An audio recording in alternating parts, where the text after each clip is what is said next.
com a Cris.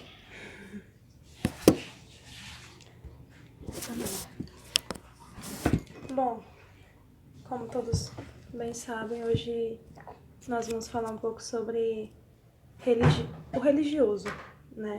Mas não apenas o religioso, aquele que se torna o conservador demais ou aquele que se acha conservador demais. Então, eu coloquei como texto base, eu coloquei 2 textos, mas agora eu decidi que eu vou ler só 2 Coríntios 3, do 1 ao 6. E o tema é: por quem você deseja gloriar-se? Você entendeu? Nossa, eu amei.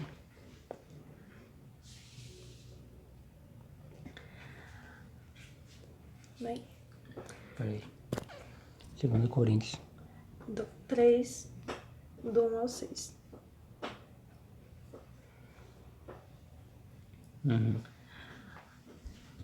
Amém. Começamos outra vez a recomendar-nos a nós mesmos?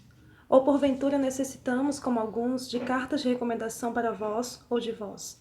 Vós sois a nossa carta, escrita em nossos corações, conhecida e lida por todos os homens, sendo manifestos como carta de Cristo, ministrada por nós e escrita não com tinta, mas com o Espírito do Deus vivo, não em tábuas de pedra, mas em tábuas de carne do coração.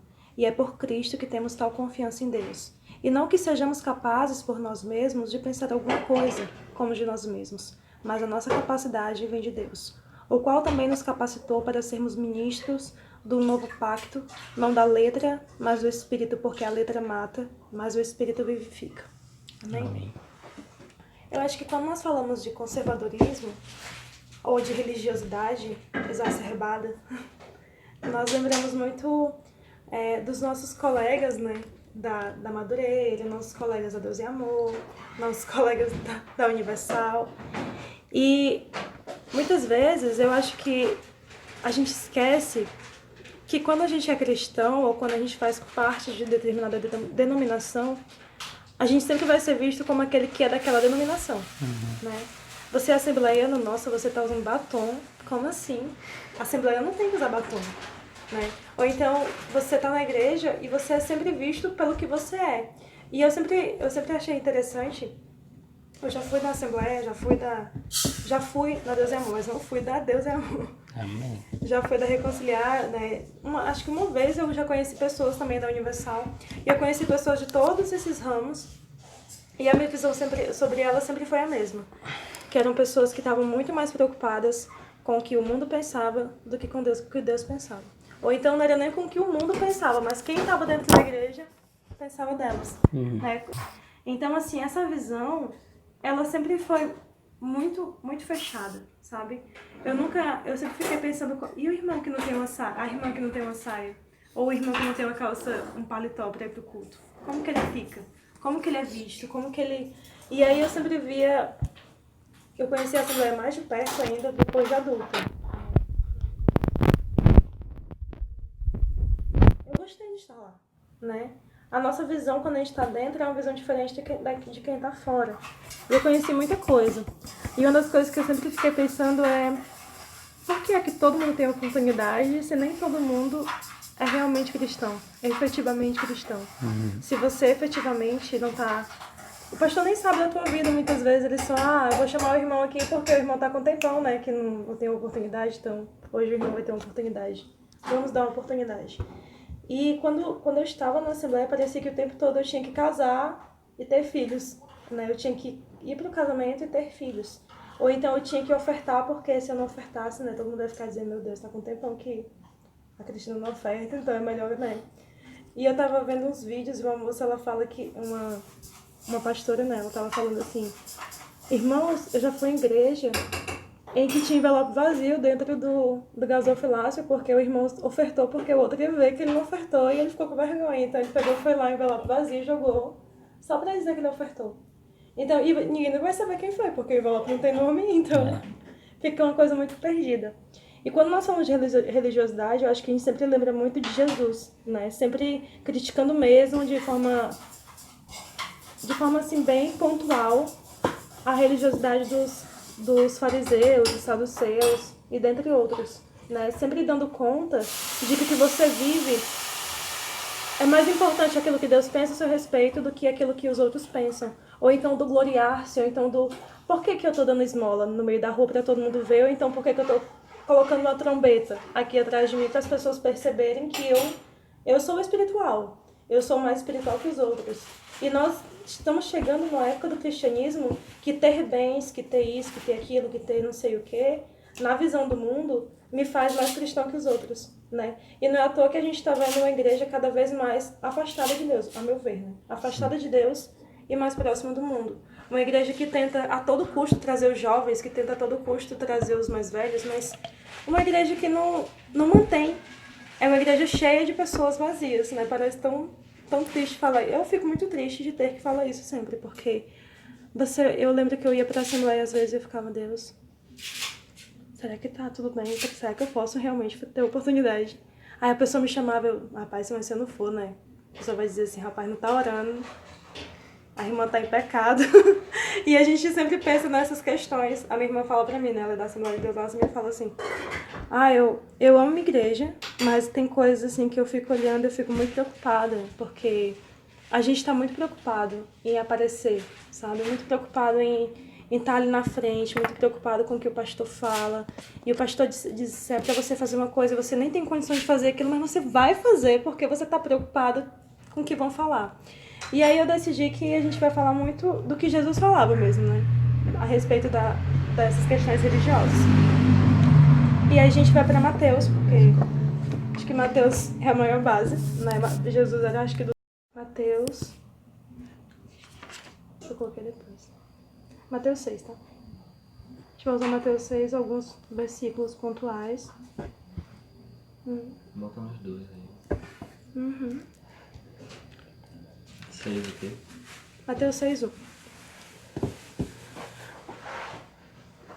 Alguém quer ler?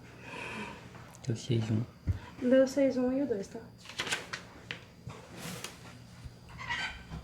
Pode ler. Só 1 e 2. É, só 1 e o 2, depois. Tenham cuidado de não praticar suas obras de justiça diante dos outros para serem vistos por eles. Se fizerem isso, vocês não terão nenhuma recompensa do Pai Celestial. Portanto, quando se der esmola, não anunciem isso em trombetas, como fazem os hipócritas nas sinagogas e nas ruas, a fim de serem honrados pelos outros. Eu lhes garanto que eles já receberam sua plena recompensa. Então, acho que a primeira coisa que hoje nós vemos muito é a respeito do perdão, né? O cristão hoje, ele tem que perdoar a qualquer custo. Não importa o que o teu irmão fez, tem que perdoar. Claro que você tem que perdoar. Só que aí eu tenho que perdoar pra todo mundo ver. Eu tenho que abraçar ele na hora do culto pra mim poder ceiar. Gente, eu fico tão assustada quando eu vejo isso. Não é porque eu tô te perdoando. É porque eu quero que os outros saibam que eu sou tão bom, tão abençoado por Deus, que eu decidi te perdoar.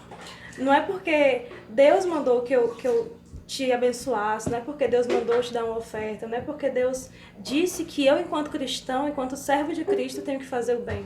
É porque os outros precisam ver que eu estou fazendo o bem. Eu tenho que colocar nas redes sociais, eu tenho que fazer uma página. Então são várias questões que eu fico, meu Deus.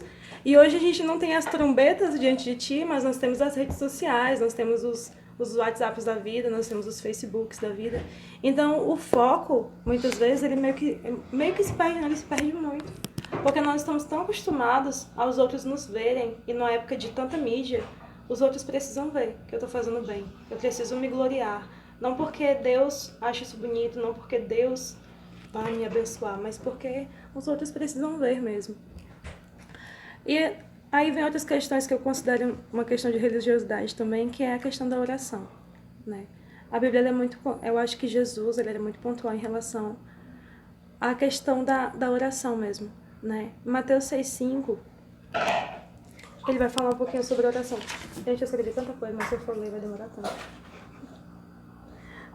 Então, Mateus 6,5 ele fala: E quando orares, não sejais como os hipócritas, pois se comprazem em orar em pé nas sinagogas e às esquinas das ruas para serem vistos pelos homens. Em verdade vos digo que já receberam o seu galardão. Então, essa questão da oração, eu moro do lado de uma igreja, então pra mim eu fico, gente, por que eles estão gritando? Por que estão colocando... Eu entendo a questão do hino, tem que colocar o hino mesmo, né, pra que ninguém precise ficar ouvindo o outro orando, mas gritando, gritando, gritando, gritando. E eu fico, não, vamos parar de gritar em nome de Jesus. E eu fico orando do meu quarto para que eles parem de orar gritando, né? Para que o outro entenda que, sabe, e o grito, eu entendo que tem momentos que você realmente vai orar mais alto, né? Você vai orar com mais afinco, que você vai ter toda essa questão. Só que eu acredito que tem orações específicas, como a oração que Jesus ensina, que são orações que você dá de você fazer no seu secreto mesmo, no seu quarto. Não para que o outro saiba que você ora muito. Quando eu era da igreja, todo mundo tinha que saber que você orava. E você tinha que ter uma vida de oração para que todo mundo soubesse que você tinha uma vida de oração. Porque você se tornava mais bem visto. Acho que o Jonathan lembra da Reconciliar, que a gente tinha horários para orar na igreja. O horário que você tinha que ir para a igreja, 5 da manhã, você tinha 6 da manhã, você tinha a chave da igreja para você orar. Então você não tinha uma vida de oração mais íntima com Deus, uma vida de oração em casa.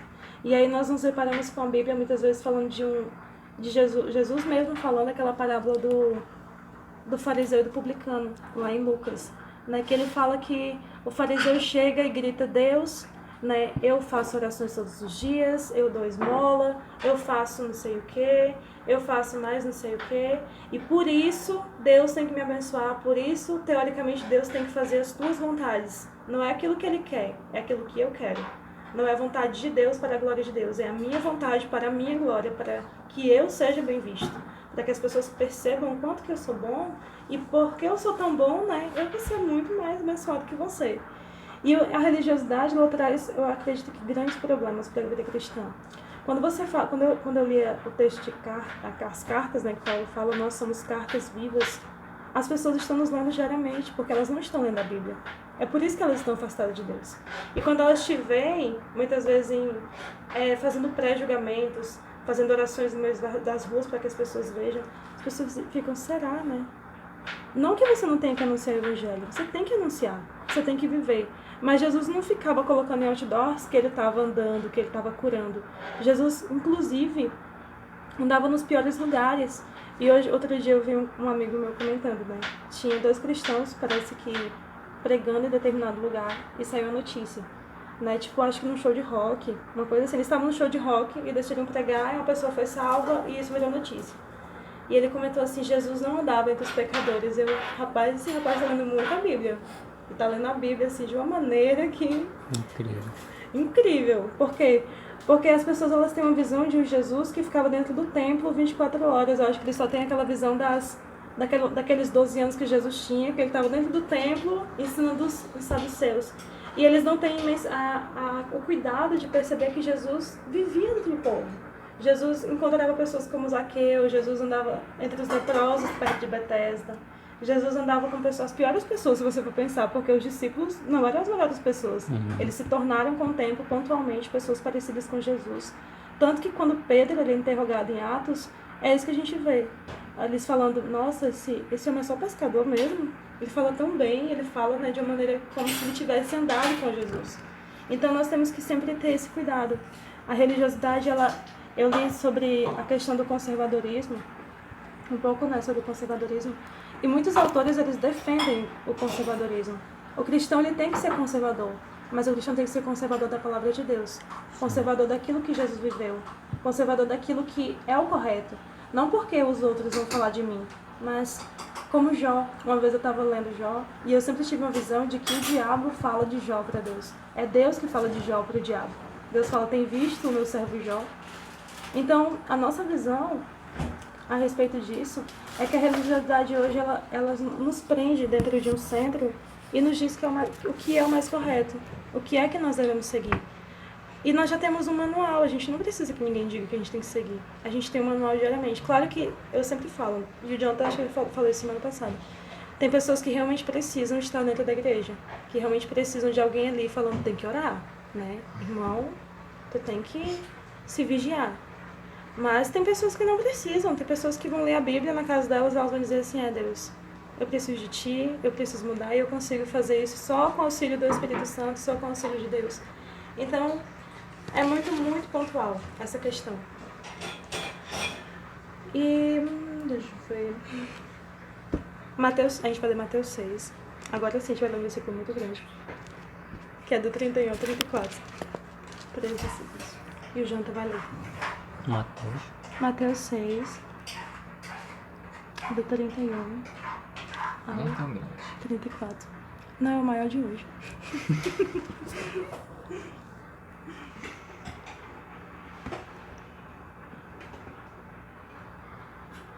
Mateus 6. Do 31 ao 34.